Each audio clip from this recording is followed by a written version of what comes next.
April 15, 1452. In the small Tuscan village of Vinci, a newborn baby let out his first cry. His name was Leonardo, the man the world would one day call Da Vinci, the greatest universal genius in history. His father, Ser Piero, was a prosperous notary. His mother, Caterina, the daughter of a farmer. They were not married. Leonardo was born an illegitimate child. Because of this, he would later face restrictions in the academic and political world. Yet this very freedom from convention unleashed his creativity, shaping a perspective unbound by rules or expectations. Childhood curiosity. As a boy, Leonardo grew up surrounded by the rhythms of nature. He watched the flow of rivers, tossed stones into whirlpools to disrupt them. He picked flowers, studied their petals, and copied them into his notebooks. He stared at the wings of birds, trying to recreate their movements with small flying models. For Leonardo, nature itself was the greatest textbook, and the only true teacher. The Renaissance awakens. The 15th century was the dawn of the Renaissance. Art and science flourished once more, rediscovering the wisdom of ancient Greece and Rome. In his mid-teens, Leonardo left his village and stepped into Florence, the beating heart of this cultural revolution. His father arranged for him to apprentice in the workshop of Andrea del Verrocchio, one of Florence's leading artists. The studio was alive with young talent, a laboratory of art, engineering, and invention. The prodigy emerges. Verrocchio was a strict master, but one who nurtured genius. Leonardo mastered painting, anatomy, and perspective. But his true gift was not mere imitation. He sought to uncover the hidden structures and principles beneath what he saw. There is a famous story. When Verrocchio was painting the baptism of Christ, he allowed his pupils to contribute. Leonardo painted one of the angels. That angel was so breathtakingly beautiful, legend says, Verrocchio threw down his brush, declaring he would never paint again. True or not, the tale reveals how dazzling. Leonardo's talent appeared to his peers, beyond the canvas. Yet Leonardo was never content with success as a painter. His curiosity spilled over into science, engineering, and the mysteries of the natural world. Why do birds fly? How does the human body move? Why does water flow the way it does? He filled notebook after notebook with sketches and notes, chasing answers. Once, while sketching a horse, he realized he wasn't just capturing its form. He wanted to capture its energy in motion. Beauty, he concluded, was not found in still shapes, but in the living forces within. This idea would later echo in the enigmatic smile of the Mona Lisa. A life of contradictions. Leonardo was reserved, often preferring quiet observation to conversation. But within him burned a powerful urge to share his discoveries with the world. This tension drove him forward to new challenges, new patrons, new masterpieces. By his 20s, he was already more than just a painter. He was an artist, scientist, inventor, poet. A man of many faces, the very embodiment of the universal genius.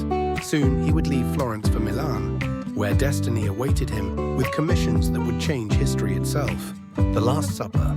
In Milan, under the patronage of Ludovico Sforza, Leonardo painted The Last Supper. Unlike traditional religious paintings with rigid, solemn figures, Leonardo captured raw human drama. The moment Jesus reveals, "One of you will betray me," the disciples erupt in shock. Is it I? Impossible. Their hands and faces alive with emotion. The painting is not static. It is a stage play, a living moment frozen in time. Light, perspective, and psychology intertwine to pull viewers into the story. But Leonardo's experimental technique, oil on plaster instead of fresco, caused the work to deteriorate quickly. Even so, The Last Supper remains one of the most celebrated masterpieces of all time. Science, anatomy, and invention. Leonardo's notebooks reveal a restless mind. He dissected corpses, sketching muscles, bones, and even the growth of fetuses with astonishing precision. He wrote, "The human body is a small universe." He designed flying machines, tanks, and bridges centuries ahead of their time. Though many were never built, the ideas themselves shaped the imagination of future generations. The tragedy of the horse. Leonardo spent years designing a colossal bronze horse for the Sforza family. At over 7 meters tall, it would have been the largest equestrian statue in the world. But war intervened. The bronze, set aside for the sculpture, was melted into cannons. The clay model was destroyed by invading soldiers. For Leonardo, it was a crushing reminder. Art and science could be swept away by the violence of war. Mona Lisa, the eternal smile. Back in Florence, he began painting the portrait of Lisa del Giocondo. He worked on it for more than a decade, carrying it with him until his death.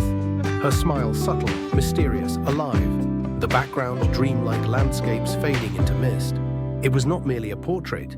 It was Leonardo's philosophy on canvas life itself, captured in eternal motion. Final years in France. In 1516, at age 64, Leonardo accepted the invitation of King Francis III of France. He moved to the Château du Clos-Lucé, near Amboise, as premier painter, engineer, and architect to the king.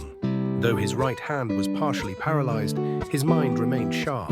He planned cities with sanitation systems, advised on architecture, and continued to refine his inventions. On May 2, 1519, Leonardo died in France at the age of 67. His final words, "I have offended God and mankind, because my work did not reach the quality it should have."